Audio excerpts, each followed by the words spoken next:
mana barbaade bifa inni na barbaadeen firraa dhorkuudhaaf bahar qophiidha.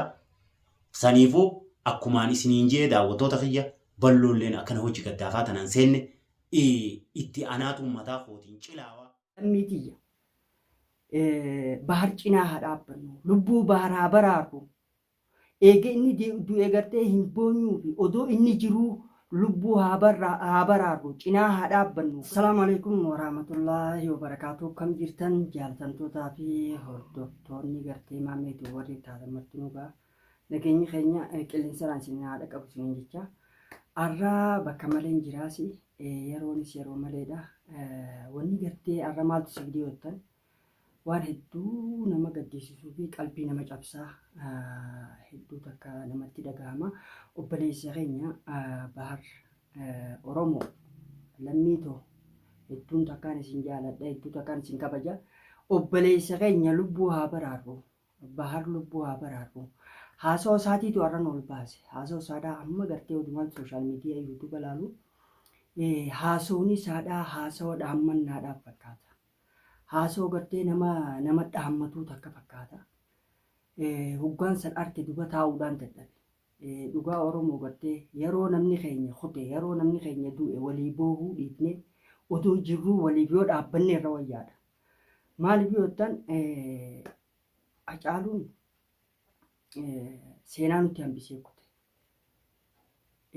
Haasawaa isaadhaa haasawaa dhaammannaadhaa, sirbi isaatis sirba dhaammannaadhaaf fakkaata. Gaafuma deemu. Arra haasawni bahar. Haasawaa gartee hoggaaniif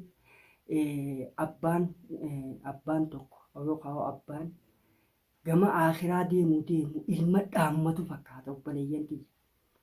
Arra gartee haasawaa isaa irratti akka gartanitti mee haasawaa gartee gabaabaa kanas dhageeffadha. Isinis maal irraa hubattan? Nama na barbaade bifa inni na barbaadeen firraa dhorkuudhaaf bahar qophiidha. Saniifuu akkumaan isiniin jee daawwattoota kiyya balloolleen akkana hojii gaddaafaa tanaan seenne itti anaatu mataa kootiin cilaawaa balloo akkaan beekutti anaat dubbii tana keessa harka fudhachiisee harka isaa nagaya godha. Na boodaaf naan akkaan jee guyya tokkoof ijoolleeti yoo na laale haaloo saalan. Na waliin ammoo balaa seenuun walumaan tiyyaas ijoomtee tasaatis hijiyoomu taati. Saniifuu har'aan tana wanni as na baase dhaamsa hanqa kana. Jaartiin Najjaashilleen waan Najjaash godhaa ture san akka quba qabdu humna inni juusan isiilleen akka quba qabdu akka naa hubattaniifin hanqa nama dubbachuu fuula keessan dhufe. Saniifuu inshaallah hanqa yeroo biraa walitti deebinutti nagayaan naaf tura. Assalaamu alaikum warahmatullaahi wabarakaatu. Suniif wanni jechuu barbaade ilmaan Oromoodhaa hundi keessanuu. Arra maafiyaan gareen gartee dheengadda bahar akkas goote dhiyoo tana. Cinaan gartee warra gartee kana Najjaashii fi Abdulqeetii fi Awwal. Gama gartee mana seeraaf dhiyaatanii jiran. Gama mana seeraa galanii jiranii, to'annaa seeraa jala jiranii, harka mootummaa jiran. Ammoo namtichi isaan keessaa hafe.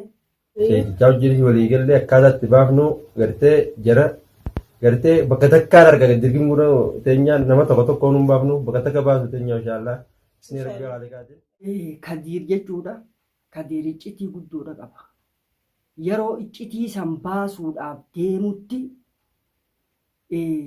akka gartee iccitiin san baatee namoonni gartee shira san yaadanii fi shira san hojjetan maadheeleen san guutuun siidhaa gartee to'annaa jala akka ooltu barbaadan guyyaa inni silaa gartee siifiin hima je'ee gartee guyyaa lammaffaadhaa himuu deemu akkasitti jechuudha namtichi san achi baafate. Akkaataan baafannaa isaadhaa bahar gartee gaawwan kanarratti haasawee jira. Yeroo bahar gartee guyyaa baallamaa isaan bira dhaqe. Hanguma gartee fatihaan manaa gabbaatu eeganii dhufanii ulaa cabsanii baasanii jechuudha. Suniif namni tokko gargaarsaan alatti hulaa san cabsee ichi keessaa gadi hin baasu. Fatihaan isaa sooltee jirti haasawaa isin goote keessattis. Waan kanarratti namni gartee gargaaru eenyu namni san jaartii Najjaash jechuudha.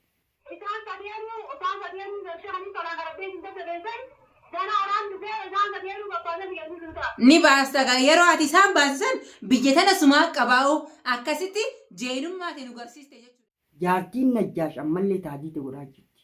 Taatinni isiin godhaa jirtu Kadiir bee ganaa gartee jara sadeen midhaan hiixanillee ni baasaadha.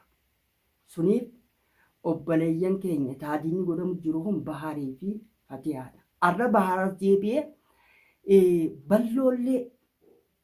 balloon yooniin an lubbuun kute na booda hafee ilmaan kiyya kana akkan hiyyoomne godhee ilmaan kiyya kana guddisaadha.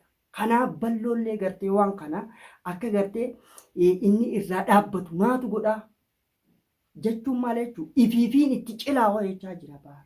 Obboleeyyan dhageessanii lammi ifiifiin itti cilaawa. Nam tokko gartee bakka tana keessa naqu namana rooris anaa roorroo ofirraa dhoorkaa yookaan haqa kiyya falmadheetiin akka gootaatti du'a. Sodaadhee manatti hin galchaa jira. Kanaaf obboleessa keenya dhaamsiin an Bahariif dhaamu.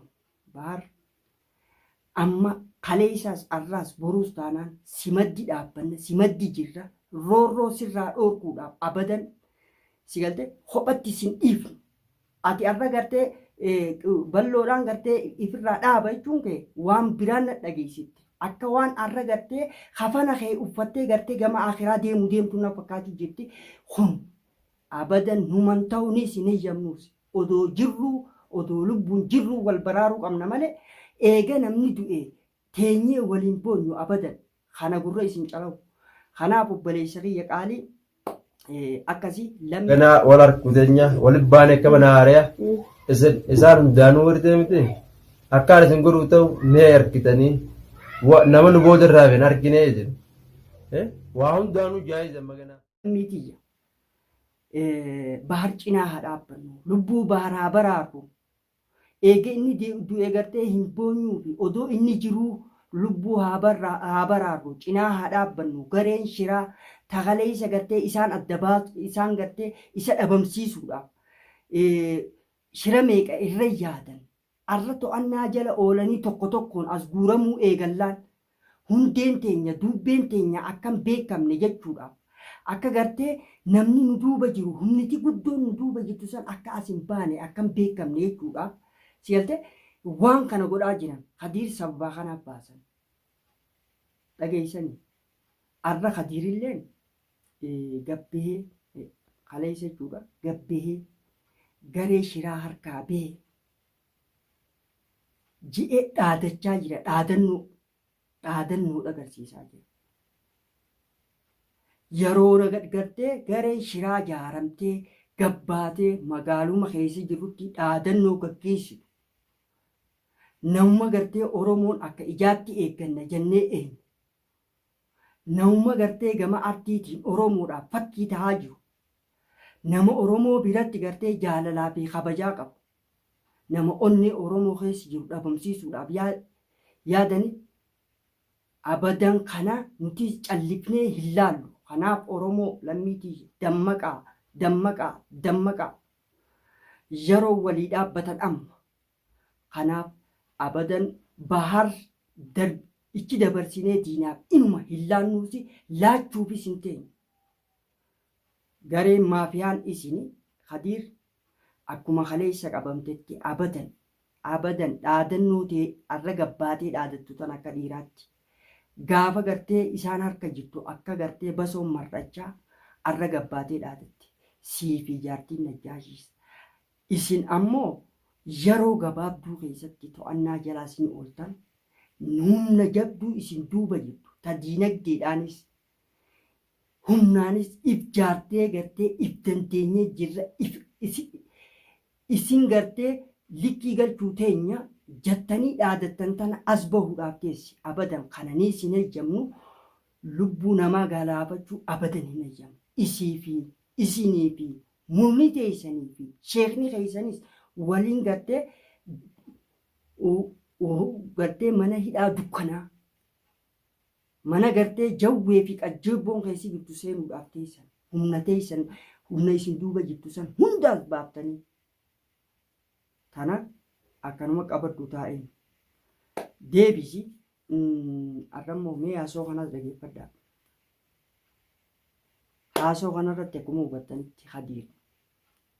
Amma akka ifaan waliin baane waa hundaanuu if dandeenyee if jaarree jirra. Amma booda gartee ganaadha gartee wal fahamuu teenya ifaa fi bilisatti jedhee dhaadachaa jira jechuudha. Kana jechuun maal jechuudha? Waan godhuudhaaf kaane tanurra dhaqqabdan san galmaan keenya.